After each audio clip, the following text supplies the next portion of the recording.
Hello viewer, in this tutorial I will take the text for the designs. So that's the text I have taken there, aligned it into the center.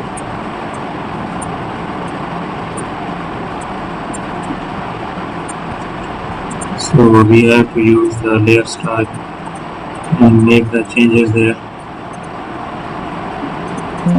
using that paint over it. It's a paint here. We will use that structure pattern stamp as well. Let's make the changes there. Adding a paint, we can move it anywhere in the canvas.